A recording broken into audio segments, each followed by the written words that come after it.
You better give me that money. Hey, dirty. Baby, I got your money, don't you worry. I said, hey, baby, I got your money. Hey, dirty. Baby, I got your money. Welcome to Bet It, Bank It, Blow It, presented by Seize the Gap Fantasy Football. I am Jamie G. Esquire, the fifth, a survivor of the March Madness. And I'm here with Magnum Mills to bust out our sports almanacs and go back to the futures. What's up, Mills? Are you doing a Doc Brown thing or a Miss Cleo thing? Yeah, I am Magnum Mills, and I'm actually doing a Bill and Ted thing. Dude, how are we gonna get out of this? We don't got any time. Yeah, we do, dude. Look, after we get away from this guy, we use the booth. We time travel back to before the concert and set up the things we need to get him now. Whoa! You are doing a Bet It, Bank It, Blow It thing. Again, we are presented by Seize the Gap Fantasy Football. You can find us wherever you podcast and on YouTube. We are on social media at Seize the Gap FF. Same place on the web, seizethegapff.com. Easy to find, easy to remember, just like the flaps. Follow, like, and please subscribe. It's all we ask. If you had fun, click that thumb. And also, if you have a real hoverboard, like not one of the bullshit hoverboards, but like a Back to the Future 2 hoverboard, give us an invite or whatever. Get us on the pre-buy list or whatever. I'll sell my house if I have to for an actual hoverboard. We were promised that a long time ago, 2015. So I want a hoverboard. That's all. We were the hoverboard we were promised. And guys, we weren't sure how exactly to structure this, so we decided to make a little football sandwich. We're going to give you some MLB futures, then some NFL futures, and then some NBA futures. You know, the NFL, it provides plenty of meat, but you always need some bread. Dude, you got to have good bread. It's literally almost as important as the meat. And I think we're going to just kind of discuss the World Series and league winners in MLB off the top here, and then each give a couple of wagers. And for the record, all odds, wagers, everything we're discussing are from the DraftKings Sportsbook, and we're accurate as of 1 p.m. Eastern Standard Time, April 5th, 2024.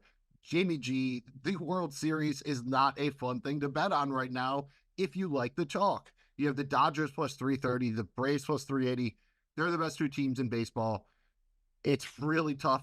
The way the MLB playoffs are these days, it's not a given that either of them are going to be there. And obviously only one of them can make the World Series, both being in the NL. Just having both of those teams in the same league has just made me more likely to take my chances on the AL team, just because I think you're going to have better chances of somebody coming through like we saw from Texas last year. I don't think you can doubt the Astros here, plus 850. They have the best odds in the AL league, but I just worry about their age a little bit. Their pitching can get a little bit thin if they get any injuries. They don't have any more super prospects on the horizon. They've had this talent coming up for years and years and years. The pipeline's finally running dry. If I have to go with the Orioles at plus 1,100, that's probably where I'm going to go, just because they are young, they are loaded, they have that pipeline of talent, and they will certainly have the ability to go out and make another move, especially to add another pitcher if it behooves them. Outside of that, I'm probably just taking chances going further down the board. You know, the Diamondbacks are probably better than they were last year. They were in the World Series. They're plus 3,500. Pretty much anybody on the NL side like that, you could take a shot on if you wanted to. But again, I'm probably going to stick to the AL side. You know, Tampa Bay still finds himself in the mix every year despite running no payroll. I don't necessarily mind Cleveland. Maybe they can win that division. So there's a few options on the board here, but I would say pretty much anybody from the Angels down, that plus 20,000 range, you're just wasting your money. I know every once in a while you get one of these teams that come out of nowhere, but these teams are all going to be pretty bad. I think you'll maybe get a couple of Royals fans that might argue that they could get things that, you know, break absolutely perfectly for them. So be it, but I think that's more of a winning the division thing than winning the World Series. So there's some options here, but if you were really going to put some money down on MLB futures and you didn't have a particular lean one way or the other, I would probably go with other wagers as opposed to just straight up betting on the World Series. Jamie G, do you ever really put down, you know, World Series futures, or do you just more of a day-to-day baseball kind of guy? Yeah, I'm more of a day-to-day kind of better once the season gets in, and I like it because you can in the kind of summer when there's no other options, in other words. Yeah, when there's nothing else going on, it's a good, reliable. The interesting thing about baseball or any sport where there's a ton of games is it just allows you to get, you know, a lot of data, and so it's easier to track in some ways. But yeah, I'm kind of more of a mid-season kind of guy. Yeah, I'm more of a DFS kind of guy or a game-to-game kind of guy, but it is what it is here. It's at least a little bit interesting, especially because it has developed into a bit of stars and scrubs situation right now. You do have a few teams in that middle, but for the most part, you have teams that are just absolutely going for it, and then teams that they don't even want to win right now. I mean, I don't even know what the Oakland A's are. I mean, I'm just embarrassed for their fans. I'm just that whole situation is just literally downright embarrassing. Let's just look at the individual leagues quickly. I've already talked about the National League side. It's a mess. You have the Dodgers plus 170, the Braves plus 215. There's not much value there, especially because those two teams could theoretically be going against each other.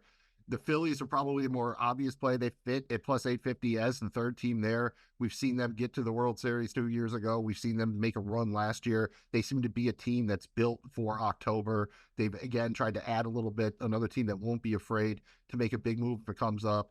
And then going down, you had probably the Diamondbacks and the Reds. Slight interest in the Padres just because they still have a really good team despite trading Juan Soto and cutting some payroll. You never know. I don't think they could win the division, but it wouldn't really shock me if they upset the Dodgers in the first round or the Braves or something like that, depending on how the bracket works out and everything like that. Really wouldn't shock me. So other than that, again, I think the bottom teams are pretty much the bottom there. And if you're a Colorado Rockies fan, it's not quite as bad as the Oakland A's, but it's also really, really bad. So sorry for you. Good luck with hockey. And on the American League side, it's a little more wide open. At the top of the board, you have Houston plus 400, the Yankees plus 450, Baltimore plus 550, the Rangers plus 700. Those are pretty clearly your top teams. Gets a little bit interesting because the AL Central, you have the Twins plus 800, and then there's a big drop down to the Guardians at plus 2,000. I don't really hate Cleveland here. They're not going to do anything sexy. At just the end of the year, you're going to look up and they're going to win 88, 89 games or something like that. They're a little bit like the Rays like that. Maybe not quite as high as a ceiling, but I don't mind sprinkling shots at any of them. I don't think I'm going to put anything on the Astros in a situation like this. I'm probably out on the Yankees. I don't hate going after Baltimore and Texas with a little bit of better odds here. But again, this is probably not a case where I'm going to put a whole bunch on it or something. This is almost more kind of have a little bit of fun with the territory. Or I'd rather just call my shot then and pick put a wager on. You can pick the AL and the NL team and go for the exacta kind of. I'd almost rather do that because then at least you can go to some of these better teams and get a reasonable payout. Some of it too, it's just so early in the year. I think there's risk with going super chalky because just so much can happen. Right, and it goes the other way around too. Unfortunately, if there's an edge now, it won't be there 3 weeks from now or a month from now when you get the bigger sample size. So it can work for you and it can work against you a little bit depending on, if you're looking for floor or ceiling a little bit, honestly. Although, the MLB futures, not what I would call the safe wagering territory. No, not at all. Yeah, man, I love it. Let's make it interesting here. Let's put some coins down on some baseball wagers. We each have 100 cricket coins to use on, I don't know, 3 to 5 Major League Baseball future wagers. Mills, lead us off with your first wager. I'm going to go big right away. Going to put half of my change down, 50 cricket coins on a National League team to win the World Series. That's minus 135. It's a little bit of a bankroll allocation thing here. It's not a sure thing, but I do feel that the Braves and Dodgers are the best two teams in baseball by a fair margin, and I get minus 135 for not only both of them, but everybody else on the NL side. I like that one. Not bringing home a ton, 50 cricket coins to bring home a little bit over 87, but still a nice little profit there. So I like that one, putting half of my roll on it. Jimmy G, what's your first wager? I like it too, man. Putting a nice little bit of roll on that. Man, I'm gonna go with 15 cricket coins on under 106.5, 106.5 wins for most regular season wins by any team. I'm gonna go under that, 15 cricket coins on that, and that gives me minus 135 odds. Minus 130. So we like the minus 135 apparently. All right, I am going to do a little divisional wager here. I'm going to put 20 cricket coins on any team from the American League East to win the American League. That's plus 120, so 20 cricket coins to bring home 44. I like it, and I might not necessarily be loving my Yankees right now despite the hot start, but at least I get a little bit of juice on them here. Yeah, hey man, I like it. I like it a lot. I am gonna go with. Yeah, I'm gonna do it, man. I'm gonna eat the chalk a little bit here. I'm gonna put 30 cricket coins on the Dodgers to win the National League plus 170. I'm just gonna do it. I think at the end of the year they're gonna be there. I mean, for the $1 billion or whatever they have spent, you would certainly hope so. I'm gonna do a couple of awards wagers here. I'll just throw these in because they're very similar. 10 cricket coins on Adley Rutschman, the catcher from Baltimore, to win the AL MVP. That's plus 1,800, so 10 to win 190. And 10 cricket coins on Bobby Miller, pitcher for the Dodgers, to win the NL Cy Young. That's plus 2,000, so 10 coins to win 210. Some couple of long shots there, but that's how it is with the awards, especially in baseball. The Cy Young has come down to a little bit of just who can survive the longest without getting injured, unfortunately. And Adley Rutschman's right at that age, going to be 27 years old, in his prime. Absolute stud, great catcher, part of an exciting Baltimore team. So especially if they do really well, I could see him maybe taking home the AL MVP. Jamie G, what else you got? Oh man, I got a couple here, buddy. I'm gonna go ahead and take 30 cricket coins on the Yankees to win the American League plus 450. Yeah, I know it's super chalky, but you know what? It's the Yankees, man. I love you for that. I have one more wager, and it's 10 cricket coins on the New York Yankees to miss the playoffs, plus 270. Nice. Which is Nice. going up. When we were originally going to do this earlier in the week, it was more like plus 200. I mean, the Yankees are hot, 6-1 start, but they have a lot of injuries. If Garrett Cole doesn't pitch this year, I just think, unfortunately, again, they're just one injury away from maybe they're being talked about having to flip Juan Soto in the summer before he leaves. So it's a scary time to be a Yankees fan, even though I'm cautiously optimistic. I have been burned before. Jamie G, you still got 25 coins. What you got? Give me 25 on the World Series 2024 champion, the LA Dodgers, plus 350. Shout out to Steve's, the Prince of Steaks, because it's time for the meat. We've got the initial NFL win totals, and we're ready to dive in. We're going to have a bit of fun here and make this a contest really easy. We're each going to pick the over or the under for each NFL team. You get 1 point for a correct answer, and whoever gets the most points wins. Maybe they win a cheesesteak from Steve's. God, I could use one. I just did all that work, Mills, so go ahead and walk us through these.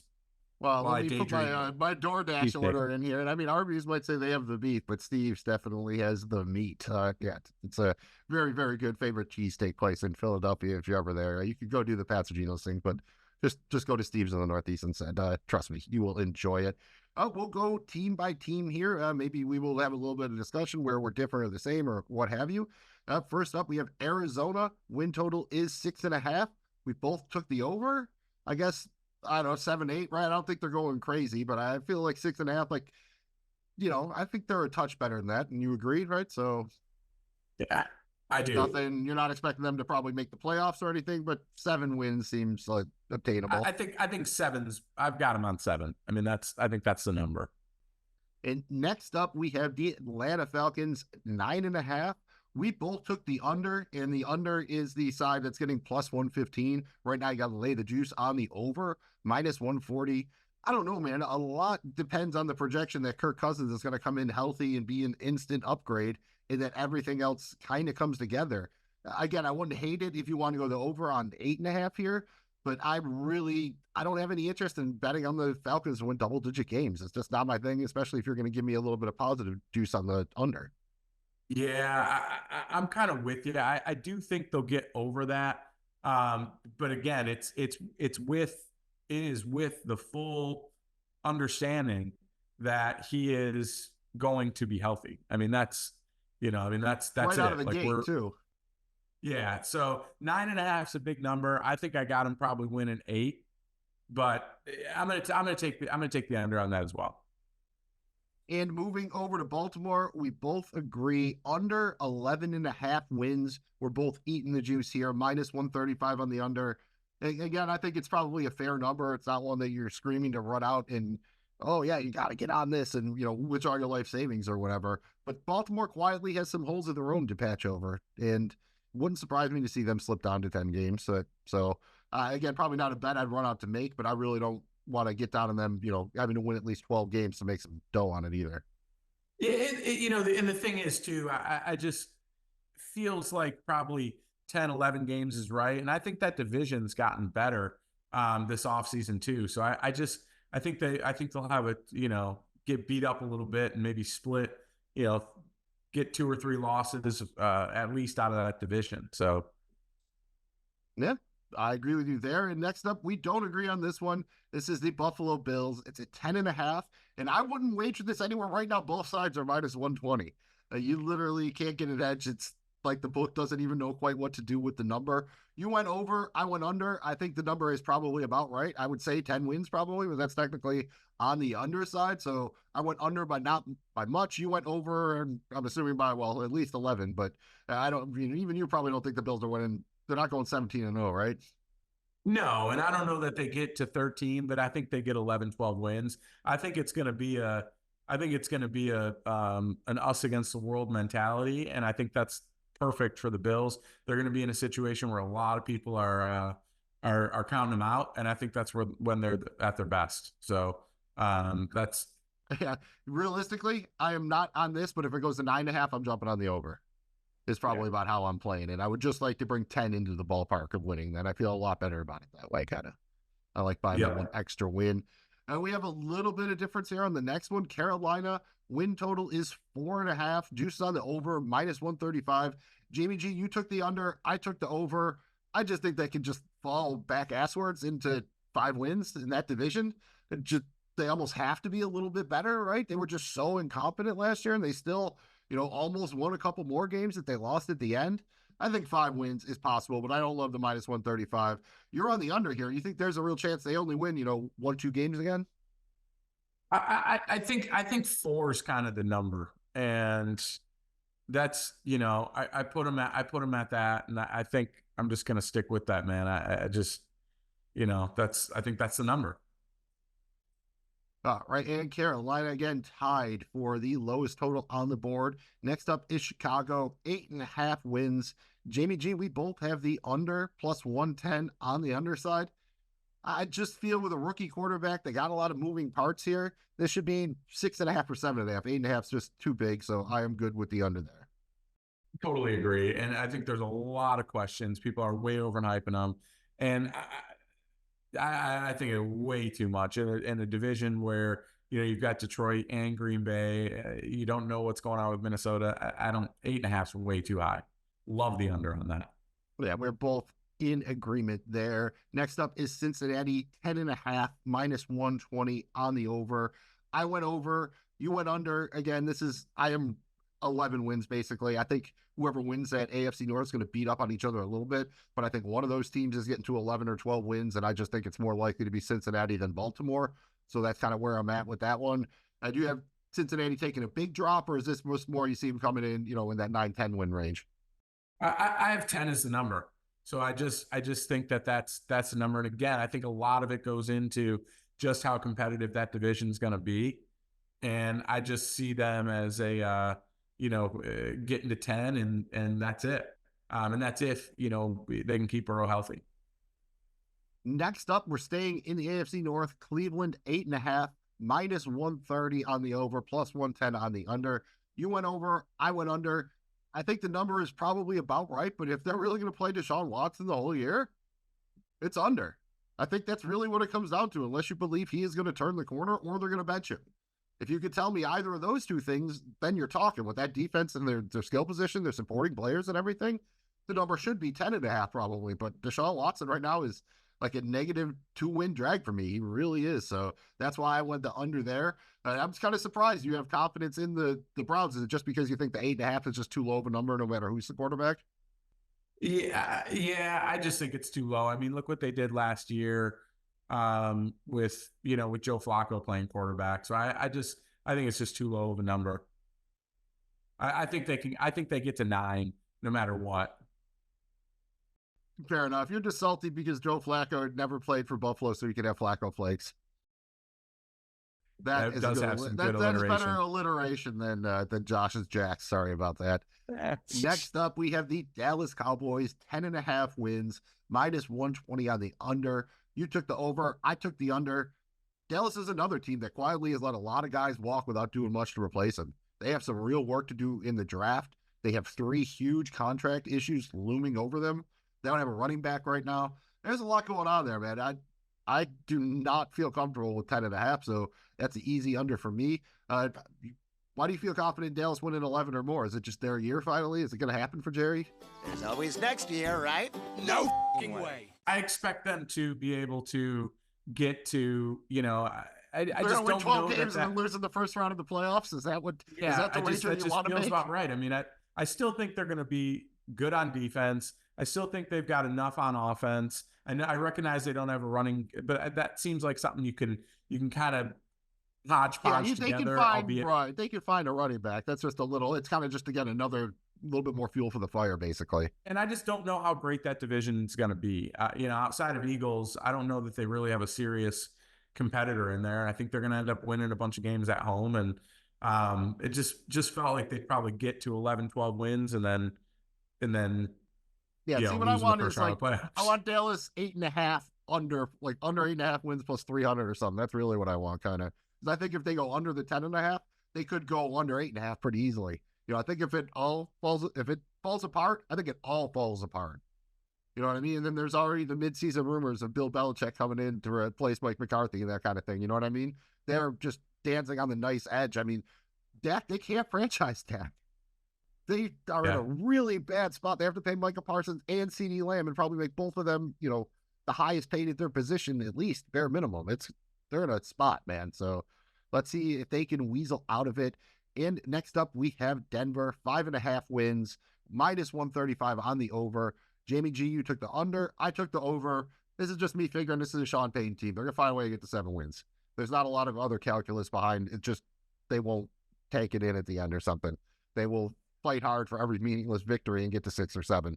That's how I was approaching it. Don't love the minus 135 for sure. Any thoughts on the under here? Yeah, I just don't see them getting it done. I see them winning, 4 games and being in a position to get their quarterback of the future next year. That's just. And honestly, like a that's man probably who the doesn't best thing believe for in him. Jarrett Stidham.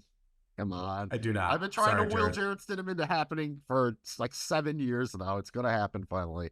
He's going to be throwing it down there to God, who was my boy, to Jeff Janis and Jeff Janis down there and everything, dude. I think Carlos Williams is going to come back, dude. It's going to be awesome. All the guys that was rooting for. Love Carlos Williams. 7 years ago. Next up, what up Detroit? 10.5 wins, minus 110 on each side. We both took the over. Pretty straightforward. I mean, you don't love the 10.5, but they feel like they're in a good spot, barring injury. 11, 12 wins is totally right there, I think. Oh yeah, I think that's where it is, especially in that division. I think they've, you've got Green Bay on the come up, but I think Green Bay might not be as great as they were in the playoffs, given the changes at running back and some of the other things on the offensive line. So I like them winning that division. I like them at 11, 12 games. And I wonder if you love the next team, who is the Green Bay Packers, same division, 10.5, but they are plus 130 on the over, minus 155 on the under. We are both on the under, which I think makes sense for the purpose of this exercise. We don't care about the juice, but in actual reality, I would not be laying the 155 here, no matter how much you like the under. Just wait for the number to drop or something, get an alternate number. I just wouldn't. That's too much juice to pay on a future like this. For sure. Again, 9 or 10 wins feels fine. That's right. I think the kind of 8 to 10 wins, and that's all under. So maybe they can squeak it out to 11. I just, again, taking the minus 155 out of play. I just think the under is the play here. Wouldn't surprise me if this number ultimately settles at 9.5. Yeah, I agree. Totally agree. Next up, we have Houston, 9.5 wins, minus 140 on the over, plus 115 on the under. We both have the over. The line moved just a pinch. It went from like minus 120 on the over to minus 140 after the Diggs trade. So I think both were kind of there before this. It doesn't look like the toughest division in the world. We've seen this happen with the Bengals. You get the good rookie quarterback on that cheap contract. You add around him real quick. You make a run. The Texans looks like they have done everything they were supposed to do. They still have a bunch of draft capital, despite not having a first-round pick here. They still have 2 pretty good second-round picks. So I think they can still add talent on top of this. And this, again, wouldn't surprise me if this one gets up to 10.5 sooner than later. Yeah, I totally agree. I think there's still a lot that can be done there. Staying in the AFC South, we have the Indianapolis Colts, 8.5 plus 110 on the over, minus 135 on the under. We both took the under. I think this is it's a developing year for Anthony Richardson. They still got a lot of holes, especially on defense. That's kind of how I read it. How about you? Yeah, a lot of holes on defense. I understand the success that they had last year. A lot had to go their way. So I just, to me, I think that they regress just a smidge here. And yeah, and that's if he stays healthy. I mean, he was undefeated and getting hurt every game he played last year. Yeah, there was my DraftKings lineups did not. I remember being very happy having Anthony Richardson in there through like the first quarter about 3 different times. And then I go away for 5 minutes and be like, why does he have the Q next to him now? What happened? Why is the Q turning into an O? And that would be very, very frustrating. Let's stay in the AFC South. Jacksonville Jaguars, 8.5 wins, minus 125 over, plus 105 under. You went over, I went under. I don't have a strong lean here. I just feel that the Jaguars are another team that regressed, and they were pretty terrible down the stretch. And sometimes you wonder if they can just wash that away and start from scratch again after blowing that big lead when there was a time it looked like they'd be the 1 seed in the AFC and they wound up missing the playoffs entirely. So I think there could be some scarring here. And then you have the issue of whether or not they're going to give Trevor Lawrence a big extension. I don't know how healthy he was down the stretch, and I think that played a big part of it. I liked some of the moves they made this offseason. I think they can get to 10 wins. I do still think it's a relatively weak division, and so I think that they benefit from that. I'm willing to give them the benefit of the doubt. I think 9-10 wins seems about right. I actually like this one. 8.5 feels too low for him for me. Fair enough. This is usually the portion of the program where Jamie G mentions that Gabe Davis is one of the best run blocking wide receivers in the NFL. He really is. Just throwing it out there, making sure we get that on wax. Next up, we have the Kansas City Chiefs, 11.5 wins, minus 110 each side. We both took the over. And I mean, this is one of those, until they prove me wrong, just keep betting it, right? They feel like they're going to win 12 games or more every year. Until they don't, I'm okay with it. Yeah, and that's exactly where I was with That's this. it, really. I mean, they've earned the benefit of the doubt at this point, basically. If you keep doing it at a certain point, just quit trying to ice skate uphill, to paraphrase Blade. Yep. No point in making it, more complicated than it is. All right, well, play the California love. We got to go over to Los Angeles. First, we have the Chargers, 8.5 wins, a whopping minus 160 on the over, plus 130 on the under. Jamie G, you took the over. I took the under. I feel like it's under with a bullet. I feel like Jim Harbaugh is like kind of admitting like this is going to be a little bit of a rebuilding year. I know he expects to win and everything, but they have a massive amount of holes to fill. It's starting with they have the worst wide receiver core than the Bills do right now, and that's saying something. They don't have a Dalton Kincaid at tight end or a James Cook coming out of the backfield either. So I actually feel pretty good about the under there, especially again getting the good plus 130. Why are you that confident in the Chargers, or you just feel like they're just going to win 9 games because they're going to win 9 games? They have Justin Herbert. I think they can kind of will themselves into 9 games. I totally get that there's a step back this year, but again, I don't, outside of the Chiefs, I think the division's relatively weak. I think they get 4 wins, without doing anything in that division. That's 4 right there. I could see them getting, a couple more. And I think they're in a position where they're going to add some bona fide talent in the draft and have a true number 1 wide receiver. You love Quentin Johnston. We'll see if he emerges this year. I mean, there's some pieces there. Blake Corum's going to get drafted in the 3rd and become a stud running back for them. So, I think they can get there. I forget, did they sign Colby Parkinson or Will Disley? They have one of the ex-Seattle tight ends who at least every season feels like they have a 3-touchdown game. So they have that going for them. They still have Donald Parham, kind of the same thing. I will say if they manage to pull off something in the draft where they trade down a couple times and say have 3 or 4 picks in the top 75 or something like that, even if they don't pick until late in the first, but they just stack up a bunch of talent, they could really do something that, as far as solidifying their offensive line, adding some weapons to the wide receiver core. The draft does line up well with their needs, so might be one to reevaluate maybe after the draft. Staying in Los Angeles, we have the Rams, 8.5 wins, -110 on each side.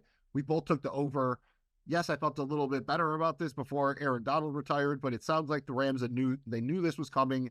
They planned for it the best they can. Again, another good team. Sean McVay, you just figure out that they'll find a way, right? It's like life in Jurassic Park. They'll find a way to get to 9 wins. Yeah. Yeah. And that's exactly it. I mean, it just, if it was 10.5, it would have made this choice really easy, but I just gotta believe they can find a way to get there. Yeah, this number has been up and down a little bit too. Would not surprise me a bit to see it settle at 9.5. Let's go over to Vegas to the Raiders. We got to pay Chris Berman his dime or whatever we owe every time we say Raiders like that. 6.5 wins, -135 on the over, +115 on the under. I took the under, but again, it's a little bit of a who knows who their quarterback is going to be kind of thing. I know that they signed Minshew. It just feels like another transitional year is now that they've committed to Antonio Pierce. He's got to get all of his guys in there. I don't hate it, but I definitely feel better about the under right now. Truth be told, I'm probably just avoiding the Raiders altogether. Jamie G, you have the over here. Is this just because you love Antonio Pierce, or do you really think that they could, turn it around whether or not they draft a quarterback highly? I love Antonio Pierce, number one. I like the coaching staff he's put together. I think his players believe in him, and I think this is going to be an improved team. I just like how low this number is. I ultimately think they can get a half a game above that. I just do. I mean, they beat the Chiefs last year. They play some of those games pretty tight. I understand the quarterback situation being up in the air. I understand, Josh Jacobs not being there. I don't actually think of that as a bad thing. I actually think their running game will be just as good, if not better. I think it's low enough where I felt confident saying, yeah, I think they can squeeze a half a game out of there and hit the over. I agree with pretty much all that. I guess the only thing I don't understand is why the Raiders and the Broncos are different. I feel like they should both either be kind of 5.5 or 6.5. They feel like they're very similar teams right now. You know what I mean? They're both going to really try to win. Neither has an established quarterback. They do have some talent. I do feel there are a lot of similarities, though, so I'm just kind of surprised that the Raiders are a full win higher. I guess you can't really be a half a win higher, but you get what I'm saying. Next up, we have the Miami Dolphins. They are 9.5 wins, -145 on the over, +120 on the under. You went over, I went under. For me, it's pretty simple. They have almost no margin of error. They are one injury away, and not even necessarily to Tua, to this number coming down to 7.5. I just don't trust it. They had to let a lot of talent walk out the door. Another team that's maybe not getting as much attention as the Bills for some of the guys they've had to let walk.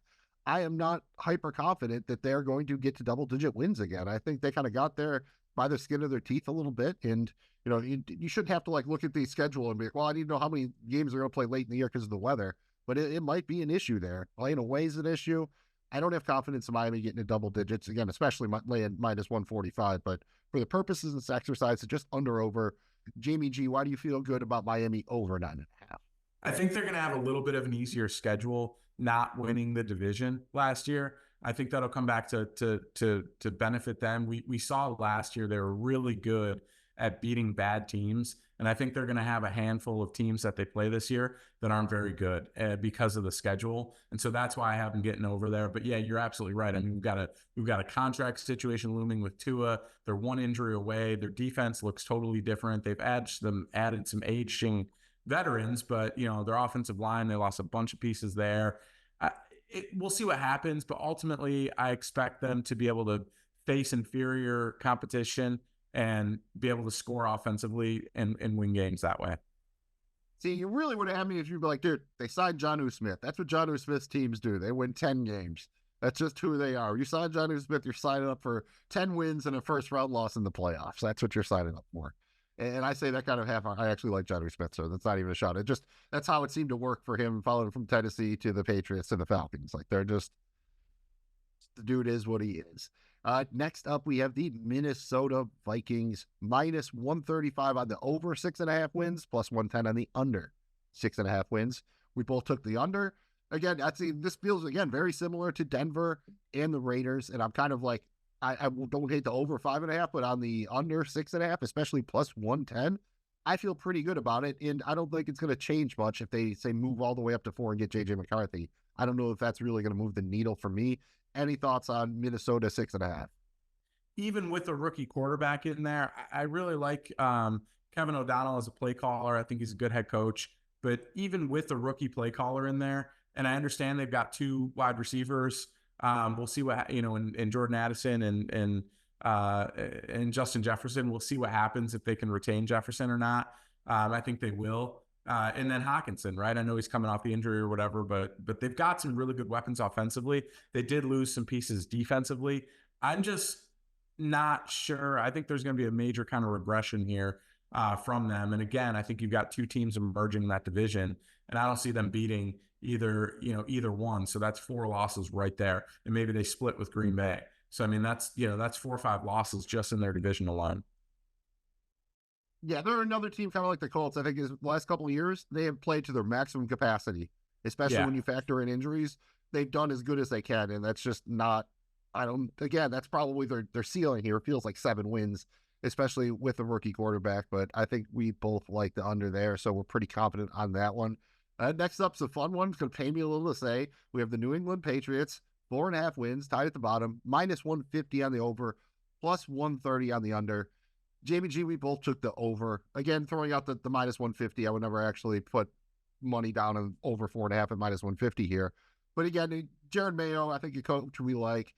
Jacoby Brissett will play regardless if they draft a quarterback, I think, at least for a while. It feels like they can get to 5 or 6 wins. I don't think that's asking for too much here. I think they probably have to, or Robert Kraft might just quit the world. I think so. And look, new coach bounce, just some fresh energy in there. I think they're going to add some pop to the quarterback position. But even if they don't, I think Jacoby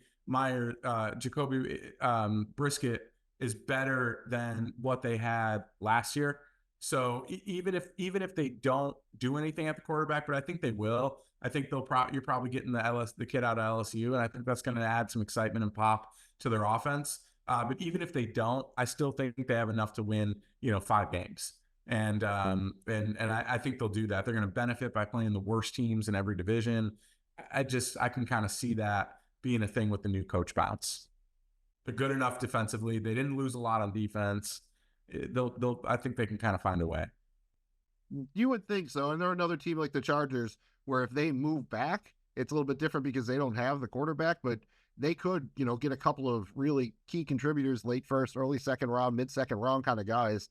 They almost need more quantity than quality. I don't know if they'll be able to pass up drafting the quarterback, but if someone like the Vikings makes them a literal Godfather offer, not impossible. That might juice their win totals a little bit, even if it maybe, hurts their long-term upside by not drafting the quarterback. Next up, we have the New Orleans Saints, 7.5 wins, -120 on the over, +100 on the under. You went under, I went over. Like 8 wins, it just feels like that's Derek Carr, right? That's what you're signing up for. It's probably 7 to 9 wins, but I feel 8-9 is in there. Again, that division is not overpowering, even with Cousins going to Atlanta. So that was kind of my thinking there, but at 7.5 probably feels about right. I'm just kind of slight over. Any thoughts to add as to why you went under? I just think they're the things that were holding them together, i.e. their defense. It's gotten a year older, and they haven't added virtually any youth to it. And I just think it's going to be that much slower. I'm expecting it to, it can only hold together so long. It's a year older. They haven't made any youth injections to that defense.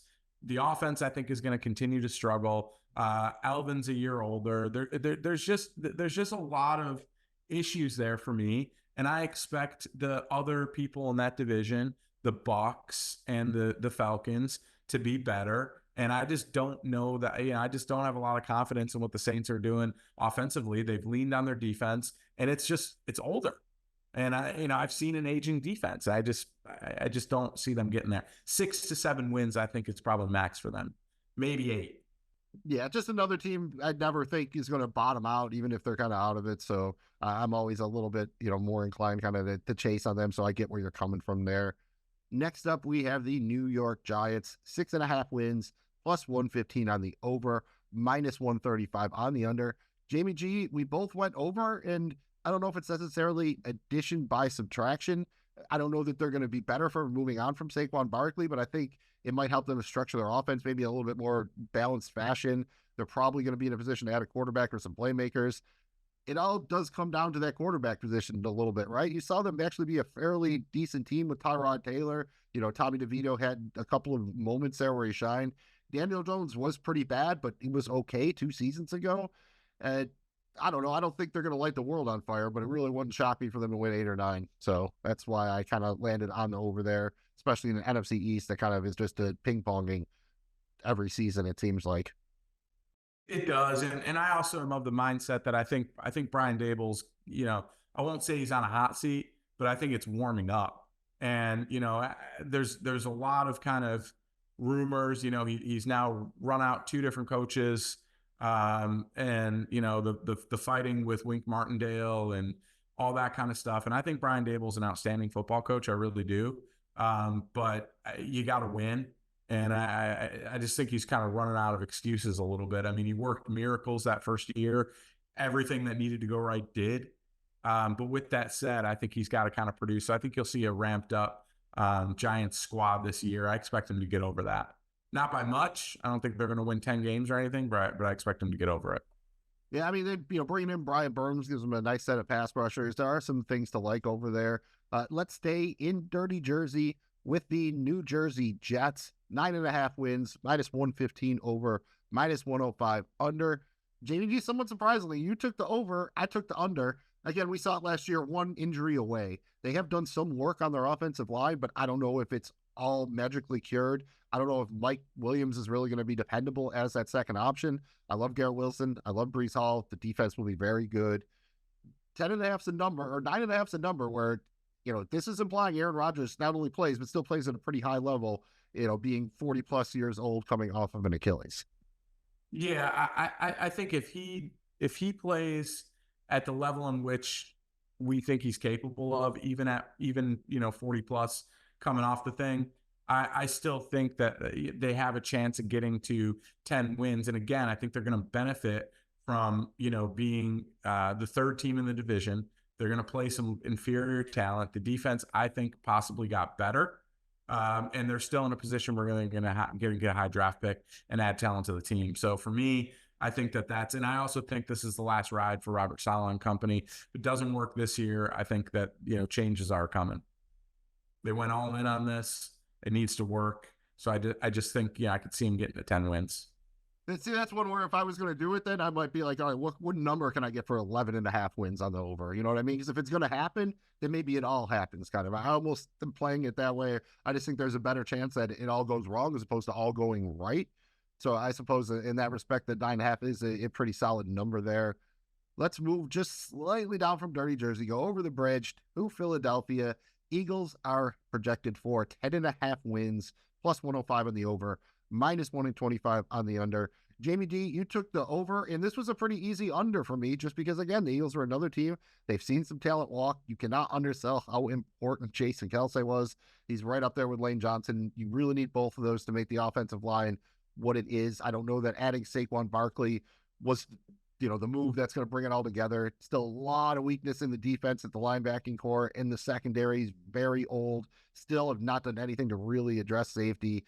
A lot of holes here, Jamie G. And there's the whole Jalen Hurts of it all hanging over the fact that as quiet as it kept, if he has one more not great season, I really thought the Eagles were going to trade for Justin Fields. And they traded for Kenny Pickett, who is not, he was a first-round pick 2 years ago. That's not a nothing. That's, you want a good backup. And I think it's sending a little bit of signal to Hurts here. I saw it happen with Carson Wentz. He went from on the MVP track to out of the city in like 2 years. So I'm taking the under here. I am worried. Again, the Eagles almost went from the Super Bowl to firing their coach in a single season. I am very worried. Well, all that's fair, and I appreciate that, doing the reverse jinx thing as a fan. I think that they have a bounce back year. They still have one of the better offensive lines in football. We know they can run the football. They added Saquon Barkley. He stays healthy behind that line with their offensive scheme. He should do fine. And defensively, I think they need some help on the back end, but I think they'll be in a position to draft there. I get all the uncertainty and stuff, but with two weak teams in that division with Washington and the Giants, I think they can get there. I hope you're right, man. And I'm not even, I'm trying to do these straight up. Because this is, I don't have money on it. There's no actual reverse jinx. This is just, I would definitely go the under there. And that's the way the juice is going because it's minus 125. So right now, it's more likely to go to 9.5 than 11.5. So take that for what you will. Let's move across Pennsylvania to Pittsburgh. Steelers are at 8.5 wins, minus 120 on the over, 100 even on the under. Jamie G, we both went over. And I guess Russell Wilson doesn't have to be great, right? He just has to be semi-competent, and Mike Tomlin's going to, this is Mike Tomlin. He's going to finish over 500, so this is, just bank it, right? I think this is easy money here, Mills, because he's never had a losing season. He's had some terrible quarterback play the last couple of years. I expect if Russell Wilson, even just who he was last year in Denver, I expect them to get to 9-10 wins. I understand that the division's going to be tough, but I think that's where Mike Tomlin thrives. He's still going to bring his defense every day. They're going to get over 500, like he said. So it's really now all we need is one win extra, which I think they get. This was a playoff team last year. I can just picture in my head. They start 5-0. Oh, Russ is cooking. It's great. They lose 5 straight going into the bye. Cut Russell Wilson, plug Justin Fields in, and then go absolutely nuts down the stretch or something like that. Wouldn't even shock me. Either way, it'll be fun to watch in Pittsburgh. Next, we have the Seattle Seahawks, 7.5 wins, minus 110 on both sides. You went over, I went under. I just think this is a stealth rebuilding year in Seattle. I really do. I don't think it's even insane for them to maybe take a quarterback, someone in that Bo Nix, Michael Penix Jr. range. I don't think it's impossible. I don't know. I just don't have a lot of faith in Geno Smith to really get it done. The move to fire Pete Carroll really kind of confused me a little bit, unless they're going to be making kind of major changes. So that's why I went with the under. Jamie G, why are you over 7.5 wins for the Seattle Seahawks? I'm not big on Geno Smith. I don't understand some of the changes that's happening on the coaching staff. I think there's a legitimate chance maybe they move up. Maybe they trade DK Metcalf. I would love it if he found his way on my Buffalo Bills. But I think there's enough pieces defensively and on offense where I think they'll be able to get to 9 wins. And that's where I have them. I have them at 9 wins. I think they can get there. It's a tough division, but I think they can find themselves in there. And again, they're not, they didn't finish first in the division. So I think they're going to have, not an easier schedule, but I think they'll get some teams that they match up well against. I think they can get to 9. I think they can just basically will themselves to 9. All right. I smell what you're cooking there. Let's stay in the NFC West. San Francisco 49ers, 11.5 wins, plus 125 on the over, minus 150 on the under. Jamie G, you went under. I went over. Again, I would never lay the minus 150 here. It's not that I think that the 49ers are definitely going to win 14 games, but it's very similar to the Chiefs. Until they do otherwise, when the 49ers have had healthy quarterbacks, they win a lot of games. I wish this was 10.5, but I'm definitely way more interested over, 11.5 at plus 125 than I would be under at minus 150. But again, for the purpose of this exercise, it's just a straight under over. Is that it? You're just betting that they win 11 or 10 games instead of 12 or 13? Yeah. I think 11, 10 to 11 has them there. I'm also not so certain. And look, people can call me a hater on this. I think maybe you see Brock Purdy take a little bit of a step back. Contract dispute situation with Ayuk. I see him just maybe kind of getting to 11. I don't know that they get to 12 or 13. They do have Josh Dobbs, though. So, we've never seen an actual rocket scientist run the Shanahan offense. Could be an interesting look. Let's see what Florida man thinks about all this. Tampa Bay Buccaneers, 8.5 projected wins, plus 125 on the over, minus 150 on the under. Again, I'm not laying that kind of juice, but I'm on the under, as are you. Again, I think last year, the Bucs were that team everything went right for. I just don't know if all the breaks are going to fall their way this year. We're not surprised being able to see them only win 6 games. Well, that and I think the Falcons are going to be better in the division. I think maybe you see a little bit more competitiveness out of the Panthers. So, I just think that the division overall might be a smidge better. And I see them, kind of regressing a little bit. Again, the year older on all these players that are kind of aging And vets. they'll have the division winner schedule, so it'll be a little bit harder. They'll have a couple extra games that are a little bit tougher too because of that. Yeah, absolutely. Yeah, I think so. We both are fans of that one, just not fans of the minus 150. Almost done. Two more left. Next is the Tennessee Titans, 6.5 plus 125 on the over, minus 150 on the under. You went over, I went under. Again, I have some hope for them, especially on the offensive side of the ball. It just, unless Will Levis is good, they're going to struggle to get to the over. Is kind of it. And I don't want to bet against Will Levis, but they're going to have a little bit of a free pass if it winds up being a rebuilding year. So I worry if they only have 2 or 3 wins going into December, what is their motivation going to be to really finish strong if they're looking to maybe draft their next quarterback next year? So I'm going to go under there. It's not a crazy under. Jamie G, do you think that they can really contend for the division here, or you just see them, being able to get to 7 or 8 wins maybe? I see him being able to get 7-8. New coach bounce. I really like the coaching staff they brought in there. I think we saw flashes last year from Will Levis that kind of surprised me more than most quarterbacks in the draft last year, believe it or not. So I think he's got an opportunity to come in there in a quarterback friendly offense. There's talent at running back. There's talent at wide receiver.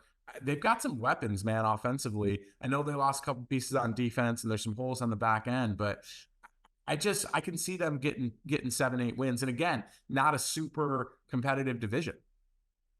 No, again, it's one of those things. If everything started going right for them, you could see how they could really, put it together a little bit. But a lot of it really will depend on Will Levis and how they operate in the draft. Final team, the Washington Commanders, 6.5 wins, minus 120 on the over, plus 100 on the under. We both went under. And again, it's just another team that's almost going to have to be in a transitional period, right? Most likely starting a rookie quarterback. It's just hard for me to see them winning 7 games. Yeah, and look, I like the new coach a lot. I think he's going to bring a ton of juice. Dan Quinn. I love Dan Campbell. Dan Quinn brings some juice. A great defensive coordinator. He has a way to connect with his players. He's getting a second shot here after kind of getting done dirty in Atlanta a little bit. I like it, but I just think they're still a long way away. And I think they'll add some talent in the draft. I think they'll be more competitive. But I just think this is a 3-year kind of project to get them back into the point where they're, competing for playoffs. It does sound like they're either going to draft Drake May or JJ McCarthy, both of whom are probably not ready to go right away as well. So I think that adds to a little bit. Maybe if they're going to take Jaden Daniels, he hits the ground running a little bit more and they're more effective out the gate. But again, I don't think they're going to be, they're not trying to lose, but I think they're going to really kind of struggle. Maybe if they're going to get there, it's probably going to have to be they get hot kind of later in the season kind of deal would be my guess. Win totals. We agreed on 16 of them. They will be fun. We'll check back in maybe towards the end of the summer, see how some of these have moved and changed. Yeah, dude, that I think it's a fun process to do it. I love it. Let's finish off our sandwich here with a little b-ball, baby, a little basket. He's heating up. Little NBA jam here. Mills, how are we handling our NBA slice of the bread? We need to get Tim Kritschkow, I believe is the man's name. He was the announcer for NBA Jam and the NFL Blitz and a lot of those video games from back in the day. He is great. I wonder if he's on Cameo or something like that. Anyways, for another day, we will do that. And as far as the NBA wagers, we each have to make 4 NBA Futures wagers. We have 100 cricket coins as our bankroll. The only rules are that you have to wager all the coins in 4 wagers, and you have to make at least 1 NBA champion wager for a minimum of 25 cricket coins. Jamie G, lead us off here.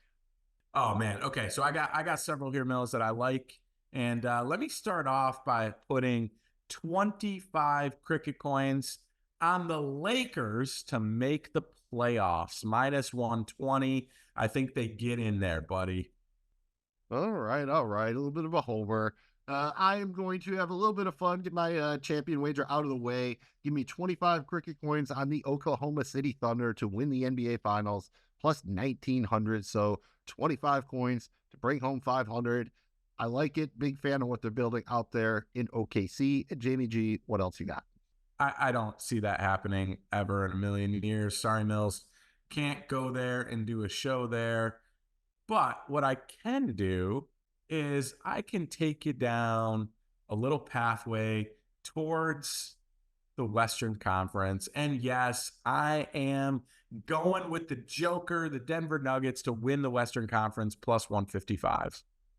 I am putting 25 cricket coins on it. All right. I am going to blow the big one here. I'm going to put 50 cricket coins on Tyrese Maxey to win the Most Improved Player Award. That's minus 200. So 50 coins to bring home 75. Not a huge profit, and this number has actually come down quite a bit here as Naz Reid is making a run because he's now coming in hard with Ruby Gobert out for the T-Wolves. But I'm still confident Maxey takes it home. Putting half my bankroll on it here. Better be pretty confident. Jamie G, what else you got?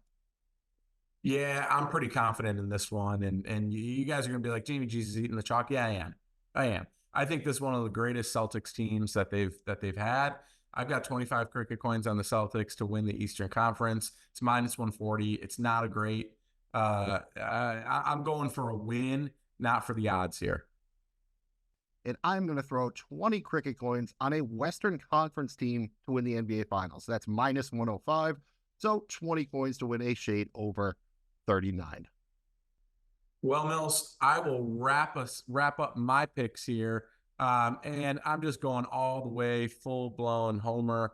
I'm taking 25 cricket coins on the Celtics to win the NBA championship, plus 185.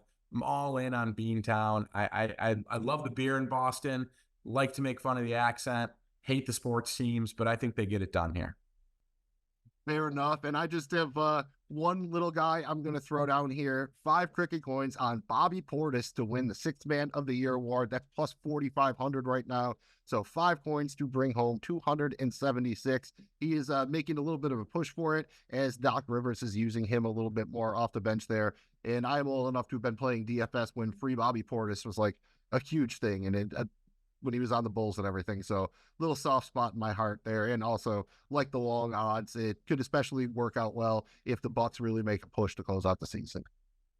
Nice, man. I like that one. And you know what else I like? This was a ton of fun. It's wild that it's already April 2024, but it is. So I guess we'll be back soon with some NFL draft props coming up around the corner. As a football fan, I am very excited for the draft, but I'm even more excited as a Bills fan. Mills, anything else before we get out of here? Not really, just enjoy this time of year. You have the Masters coming up, the Kentucky Derby coming up, the NHL playoffs, the NBA playoffs, Major League Baseball. You have the UFL playing now. You have the NCAA tournament ending. This is about as good as it gets for a sports fan, especially when it comes to wagering. So get in while it's good so you're not here in July complaining about having to put all this money on baseball and golf. Thank you guys for checking out Bet It, Bank It, Below It, presented by Seize the Gap Fantasy Football. Let us know your favorite future wagers, what type of betting sandwich you did. You can hit us up on our social media, just slide in them DMs, or leave a comment on the video. Mills, remind everybody where they can find us. Sandwich. It's really more like Steve's, but thank you very much for checking us out. Like the man said, Bet It, Bank It, Below It, presented by Seize the Gap Fantasy Football, wherever you get your pods, on the YouTube, on social media, at Seize the Gap FF, same place on the web, seizegapff.com. Simple to remember, just like those flaps. Follow, like, and please subscribe. If you made it this far, you probably had fun, so you should probably hit the thumb. I'm Magnum Mills, he's Jamie G, and remember, we can help you bet it, we can help you bank it, but blowing it is up to you.